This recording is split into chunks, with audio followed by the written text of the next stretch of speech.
حضرت عبداللہ ابن سلام رضی اللہ تعالیٰ عنہ فرماتے ہیں کہ میں یہودیوں کا بہت بڑا عالم تھا. ملنگ شلنگ بندے مطمئن کرنے آسان ہوتے ہیں، عالم فاضل پڑھے لکھے بندے کو کسی بندے کا مطمئن کرنا، متاثر کرنا بڑا مشکل ہوتا ہے.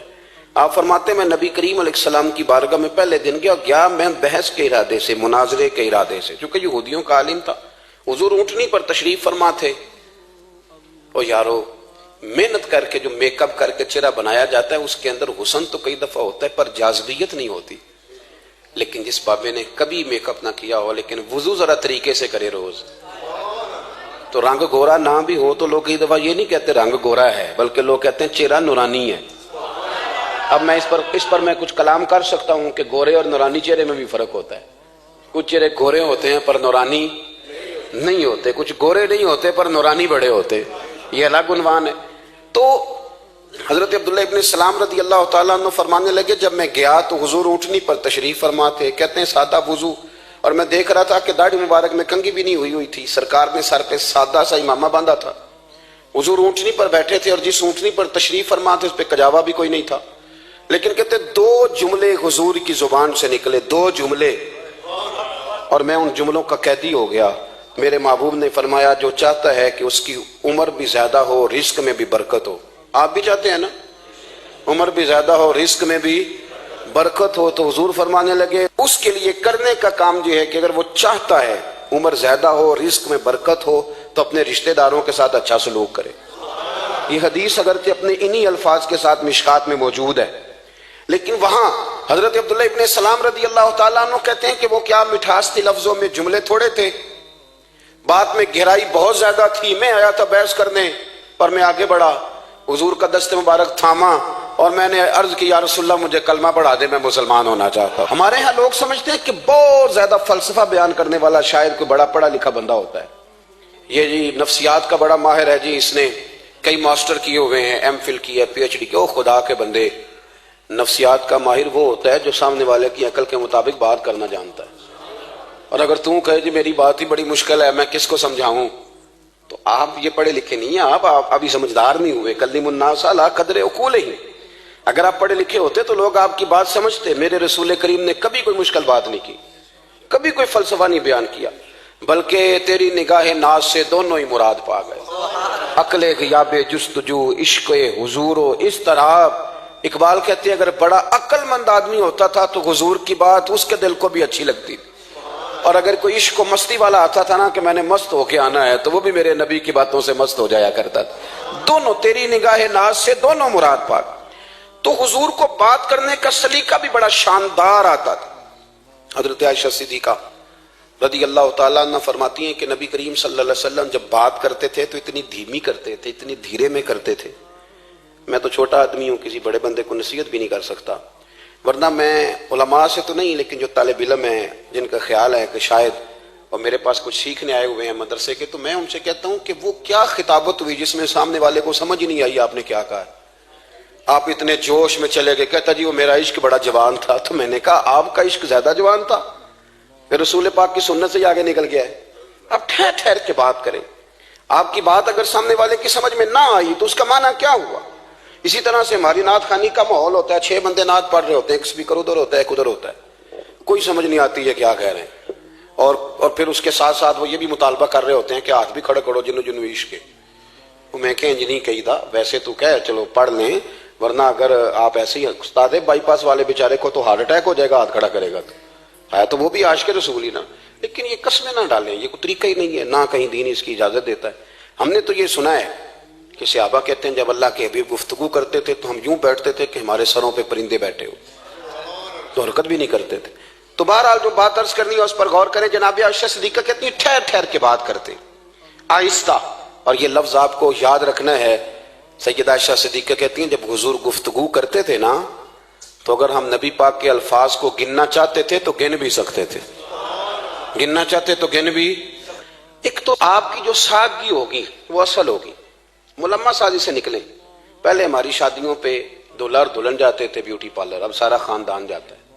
اس میں حسن نہیں ہوتا، اس میں بے وقت ہو جاتا ہے آدمی. آپ کو جو رب کریم نے بنایا ہے اس سے زیادہ شاندار آپ کو کوئی بنا سکتا ہے؟ الذی خلقک فسواک فعدلک فی ای صورت ما شاء رکبک، اللہ فرماتے ہیں جو میں نے تیرا چہرہ بنایا ہے نا یہ میری چاہت ہے، میں نے جیسا چاہا ہے تجھے بنایا ہے، تو مجھے تجھے وہ چہرہ پسند کیوں نہیں جو میرے رب نے بنایا ہے؟ یہ چاہت ہے الذی خلقک کا، جس نے تمہیں پیدا کیا، فسواک فعدلک، پھر ہموار کیا، پھر برابر کیا، اور فی ای صورت ما شاء رکبک، پھر جس صورت میں اس نے چاہا تجھے ترکیب کیا۔ تو پہلی بات، اور دوسری بات گفتگو کریں تو ذرا تھوڑا سا نا موقع دیں کسی اور۔ کچھ لوگ ایسے ہوتے ہیں جن کے پاس آپ بیٹھے ہیں تو بس وہی بولیں گے، آپ نہیں بول سکتے، اب وہی بات کریں، گفتگو کریں، معنی خیز کریں، اتنی باتیں نہ کریں کہ پھر آپ رہ جائیں، کم بات کریں، اور جتنی کریں وہ وزنی کریں تاکہ آپ کی بات کا ایک خاص حجم ہو، ایک وقار ہو۔ اللہ کے محبوب بات کرتے تو اس بات کے اندر وزن ہوتا، وقار ہوتا۔ ہمارے اصحاب رحمۃ اللہ علیہ ہمیں اکثر حکم دیتے تھے تقریر تھوڑی کرنا، نعت کے 2-3 شعر پڑھنا، تو میں نے ایک دن عرض کی حضور کیوں؟ فرمانے لگے اللہ رسول کی بات کو بے وقت نہ کر دینا کہ لوگ سننا نہ چاہیں اور تم جبرن سناؤ، فرمایا رنگ اس طرح کا ہونا چاہیے کہ لوگوں میں دلچسپی ابھی ہو اور بات ختم ہو جائے، اس کو بے وقت کر دینا ہے کہ زبردستی آپ۔ تو اچھی گفتگو کریں، معنی خیز سنیں۔ ایک حدیث پاک حضرت ابو بردہ رضی اللہ تعالیٰ ایک صحابی ہیں، البدایہ والنہایہ میں روایت آپ کو ملے گی، وہ کہتا ہے میرا اپنی بیوی سے اختلاف ہو گیا۔ بیوی سے جب بندہ راضی ہوتا ہے تو بڑا ہی راضی ہوتا ہے، پھر وہ کہتا ہے کہ جیسی میری ہے ویسی کسی کی بھی نہیں، اور جب ہوتا ہے نا ناراض تو پھر وہ منگنی سے کہانی شروع کرتا ہے کہ جب میری منگنی ہوئی تھی تو تیرے چاچے نے مجھے گھورا تھا، اور پھر وہ دن جب رکھے تھے اس دن جو کام ہوا تھا اس کا بھی ذکر، اب اختلاف جو ہو گیا، اور جب آپ کسی سے ناراض ہوتے ہیں پھر اس کی خامیاں ساری سامنے آ جاتی ہیں۔ پھر وہ کہتا ہے شادی والے دن تیرے ابے نے صحیح سلوک نہیں کیا، یہ جو مجھے کپڑے دیے تھے جو کو پہننے والے تو نہیں نا، تو میری اماں، اب اختلاف ہو گیا۔ اب ہم کیا کرتے ہیں، جو قریب والے لوگ ہوتے ہیں وہ اس پر تھوڑا تیل اور ڈالتے ہیں، وہ کہتے ہیں نہیں تینوں تو پتہ ہی نہیں، مجھے تین بڑیاں گلاں دا پتہ ہی نہیں، تو تے شادی تو 15 دن بعد سعودی عرب ٹر گیا ساڑھے کو سن کہانیاں، ہم تمہیں بتاتے ہیں تاکہ تباہی اور اترے۔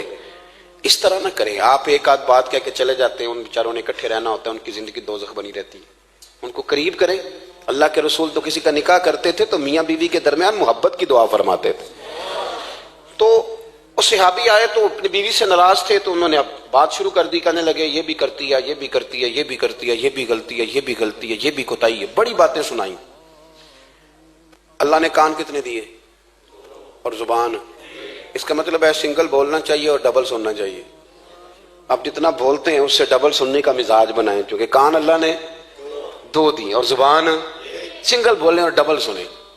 حضور سنتے رہے، بلکہ حضرت ابو بردہ رضی اللہ تعالیٰ عنہ کہتے ہیں میرے محبوب نے نا تکیہ منگا لیا، ٹیک لگا لی۔ کئی لوگ کہتے ہیں نا جی ڈاکٹر نے میری بات تو پوری سنی کوئی نہیں، تو جب تک پوری سنی نہ جائے بعض بندوں کو تسلی نہیں ہوتی، پورا وقت دیا۔ وہ کہتے ہیں جتنا میرے اندر غبار تھا سارا میں نے نکالا اور میں نے ثابت کر دیا کہ میری بیوی میں یہ بھی کمزوری ہے، یہ بھی کمزوری ہے، یہ بھی کمزوری ہے۔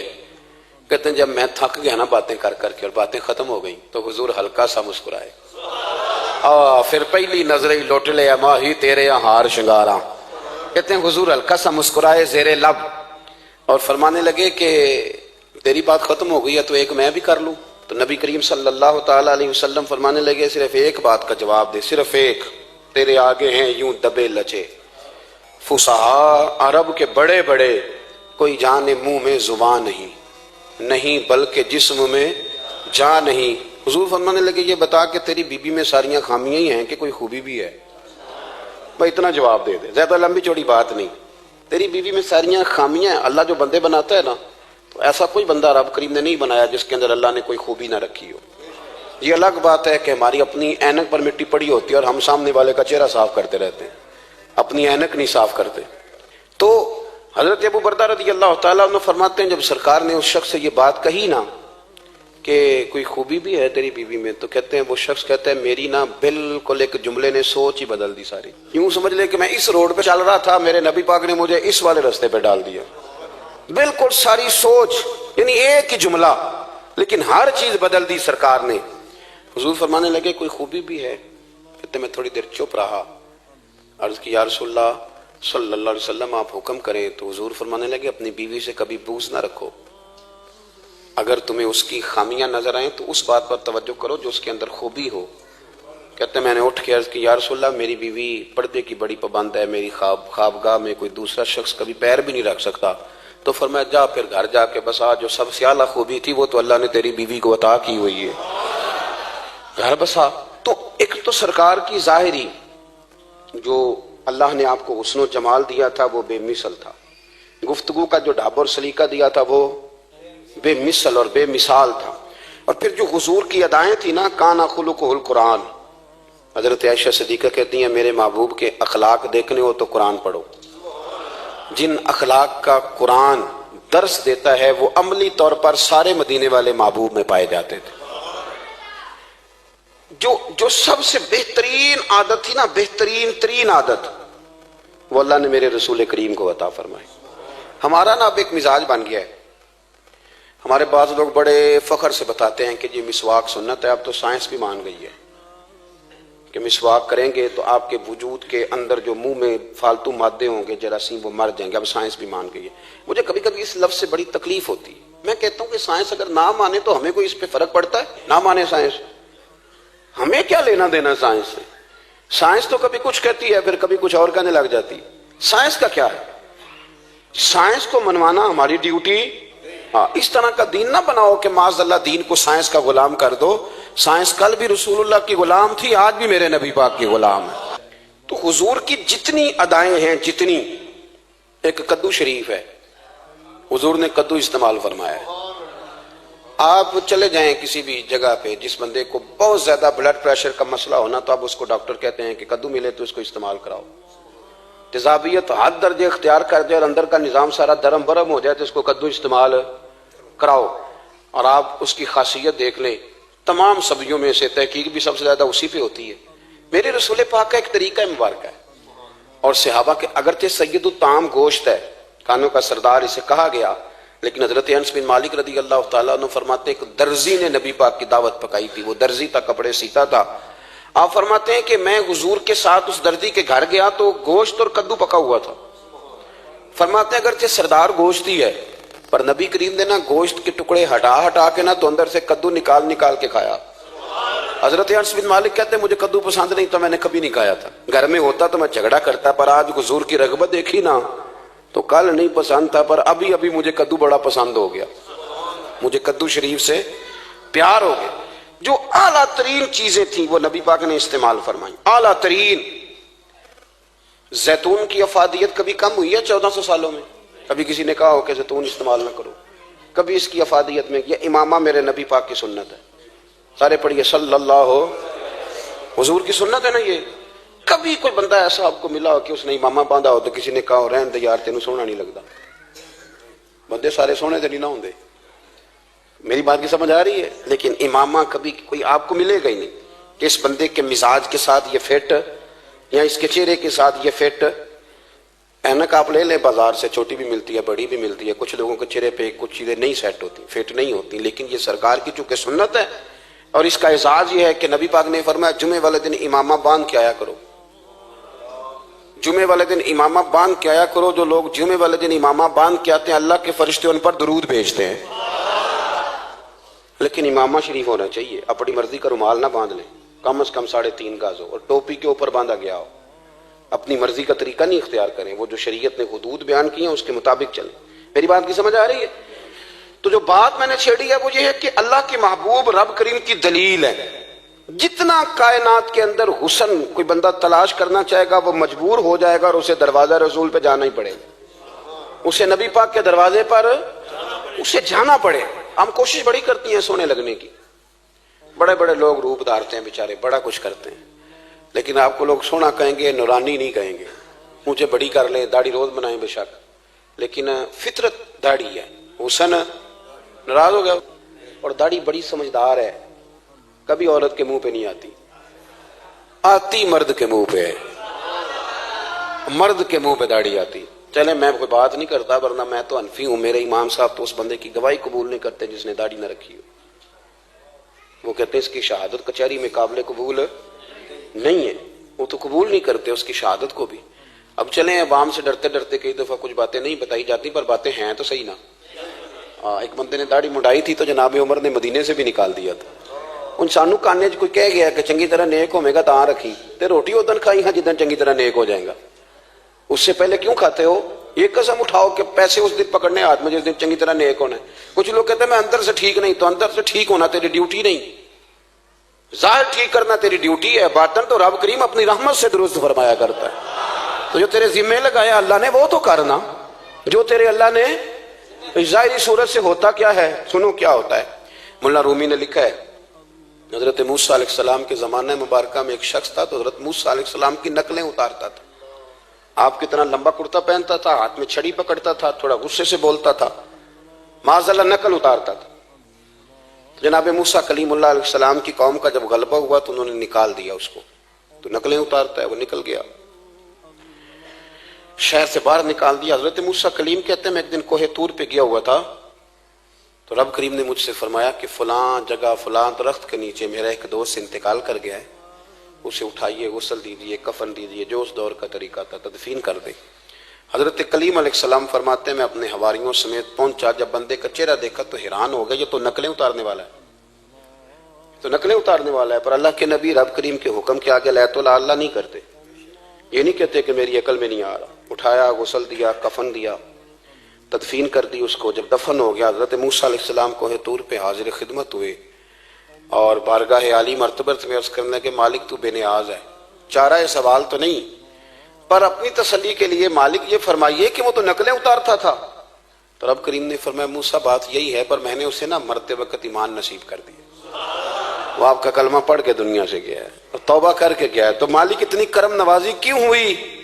تو رب کریم نے فرمایا موسیٰ جب وہ تیری طرح بن سور کے نکلتا تھا نا, تیری ادائیں اپناتا تھا, تو مجھے پیارا ہی بڑا لگتا تھا, وہ پیارا لگتا تھا. یارو دیکھو نا ترمذی شریف میں حدیث ہے, میرے رسول پاک علیہ السلام نے فرمایا میرا امتی جب سفید داڑھی لے کے قبر میں جائے گا نا, داڑھی اور وہ بھی سفید, تو رب فرشتوں سے فرمائے گا اسے عذاب نہ دینا, یہ میرے محبوب کی سنت سفید داڑھی لے کے آگے, مجھے شرم آتی ہے اسے عذاب دیتے.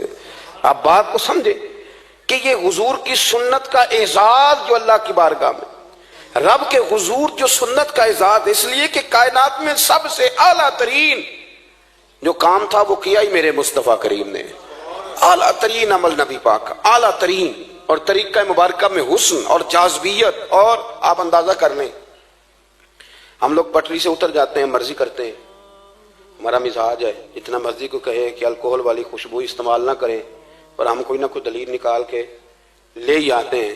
لیکن خوشبو اس دور میں بھی اتنی بکتی ہے جس کی حد نہیں, اور لوگ اپنی اپنی ضرورت کے لیے اس کو استعمال ہے. ان 1400 سالوں میں 1450 سالوں میں ایک دفعہ بھی ایسا نہیں ہوا کہ یہ کاروبار کہیں ٹھنڈا ہوا ہو. حرم شریف اللہ آپ کو لے جائے تو مسجد نبی میں سونے کی دکان کے ساتھ خوشبو والی دکان ہوتی, یعنی اتنا مہنگا کاروبار ہے کہ جتنا کرایہ سونے کی دکان والا دے رہا ہے اتنا ہی خوشبو کی دکان والا دے رہا ہے. اتنا مہنگا یہ کاروبار ہے, ایک دن بھی اس کام کی اہمیت کم نہیں ہوئی. اور رسول کریم نے کیا فرمایا, صحابہ کہتے ہیں 3 چیزوں سے کبھی منع نہیں کرتے تھے. کوئی تکیہ دیتا تھا تو قبول کرتے تھے, کوئی بندہ اگر حضور کو دودھ پیش کرتا تھا تو نبی پاک قبول کرتے تھے, اور اگر کوئی شخص حضور کو خوشبو دیتا نا تو حضور جلدی قبول فرماتے تھے. یہ مزاج تھا. تو جو اعلیٰ ترین چیزیں تھیں ان کو میرے رسول کریم صلی اللہ علیہ وسلم نے کیا, ہمیں کر کے دکھایا. ہمارا ظاہری حلیہ, آج بھی اہل عرب لمبا کرتا پہنتے ہیں, آپ لمبا کرتا پہن لیں, حیا کے زیادہ قریب ہے. کھلا لباس حضور پسند کرتے تھے, یہ شرم و حیا کے زیادہ قریب ہے, جس کے اندر انسان کا پردہ زیادہ ہے. وہ ساری اعلیٰ قسم کی صفات جن سے ایک آدمی متصف ہو سکتا ہے اور اپنے آپ کو سجا سکتا ہے, اپنے معاملات کو ٹھیک کر سکتا ہے, وہ ساری رسول پاک نے ہمیں عطا فرمائی. ایک حضور کا طریقہ مبارکہ تھا کہ سامنے والے جتنے لوگ حضور کے دائیں بائیں رہتے تھے ان کا خیال کرتے تھے. ہم تو خیال رکھواتے ہیں نا اپنا کہ سارے مل کے میرا خیال, میری عزت نہیں کرتا تو میری, تو میں کہتا ہوں کہ یہ تو یہاں اپنی عزت کی بھیک مانگی ہے یا اپنے لڑائی کر کے عزت لی ہے. ایسا نہ کریں, آپ عزت دینی شروع کر دیں, اللہ آپ کو سکون عطا کر دے. آپ احساس کریں دوسروں کا. حضور نہ شدت کے ساتھ, یہ اعلیٰ سنت ہے میرے نبی پاک کی صلی اللہ ہو, سارے پڑھیے درود شریف صلی اللہ ہو, یہ اعلیٰ سنت ہے. آپ دیکھیں نا بخاری مسلم میں موجود ہے, حضور فرماتے ہیں میرا دل چاہتا ہے میں لمبی نماز پڑھاؤں, لمبی نماز پڑھاؤں, دل میرا چاہتا ہے. لیکن فرمایا جب میں دیکھتا ہوں نا کہ پیچھے بچے بھی کھڑے ہیں, بوڑھے بھی کھڑے ہیں, بیمار بھی کھڑے ہیں, تو گویا حضور فرمانے لگے میں بندوں کا احساس کر کے رب کی نماز چھوٹی کر دیتا ہوں. میں مختصر پڑھاتا ہوں. اور مسند امام احمد بن حنبل میں حدیث کے لفظ ہیں کہ اگر کوئی نبی پاک کا انتظار کر رہا ہوتا تھا تو نماز مختصر پڑھتے تھے اور اس کو فارغ کر کے بھی لمبی نماز پڑھتے. ایسا نہیں کہ اب آئے ہیں 4-5 لوگ تو ان کو پتہ چل جائے کہ حضرت جی بڑی تگڑی نماز پڑھتے ہیں, بڑے صوفی صافی آدمی, یہ نہیں. بلکہ نماز بلکہ مسند امام احمد بن حنبل میں تو وہ خوبصورت حدیث موجود ہے. سیدنا بلال حبشی رضی اللہ تعالیٰ عنہ فرماتے ہیں کہ میں نے عصر کی نماز کے لیے اقامت پڑھ دی تھی, حضور مصلی امامت پر تشریف لے گئے تھے, ایک یہودی کا غلام آیا اور اس نے آ کے عرض کی یا رسول اللہ میں بڑی مشکل میں ہوں, اگر آپ چلیں تو میرا مسئلہ حل ہو سکتا ہے, میرا مسئلہ حل ہو جائے گا. تو حضور کے احساس کی شدت کا یہ حال تھا کہ نبی کریم نے نمازیوں سے فرمایا تم بیٹھ جاؤ, میں پہلے اس کا کام کر کے آتا ہوں. خدا کے بندے تو ہیں ہزاروں, بنو میں پھرتے ہیں مارے مارے, میں اس کا بندہ بنوں گا جس کو خدا کے بندوں سے پیار. احساس کی شدت یہ حضور کی سنت ہے, اور بہت زیادہ خیال رکھنا دوسرے کا, یہ میرے نبی پاک کا طریقہ ہے. دوسروں کو سوچنا, دوسروں کے لیے بات کرنا, دوسروں کے لیے دعائیں کرنا, ان کے احساسات کا خیال رکھنا. سیدہ طیبہ طاہرہ حضرت عائشہ صدیقہ رضی اللہ تعالیٰ عنہ فرماتی ایک دن سرکار مجھ سے فرمانے لگے عائشہ جب تم مجھ سے ناراض ہوتی ہو تب بھی مجھے پتہ چل جاتا ہے, جب راضی ہوتی ہو تب بھی پتہ چل جاتا ہے. یہ ہمارا یہ مزاج نہیں ہوتا گھر کے اندر بھی, ہم گھر کے اندر بھی نواب صاحب ہی ہوتے ہیں. یہ نہیں گھر جا کے کہانیاں سناتے ہیں, کہتے ہیں تمہیں پتہ میں کڈا اوکھا ہوں, کمائی کیڈی مشکل ہے, پیچھے پیچھے ہٹ جاؤ سارے, میں فتح کر کے ہوں, ابھی کیٹو سر کر کے آیا ہوں. ایک بچہ پانی لے کھڑا ہو جائے, دوسرا دودھ کا گلاس لائے, بیگم صاحبہ فٹافٹ آئیے, ایسے نہیں کریں. میرے رسول پاک علیہ السلام کی پیاری زوجہ کہتی ہیں حضور گھر آئے, کھانا مانگا, میں نے عرض کی حضور میرے سر میں درد ہے, تو پڑھو نا ابن اسحاق کو. محبوب فرمانے لگے لا میں تجھے آٹا گوندھ دیتا ہوں, تو مجھے روٹی پکا دے. یہ بھی سنت ہے نبی پاک کی.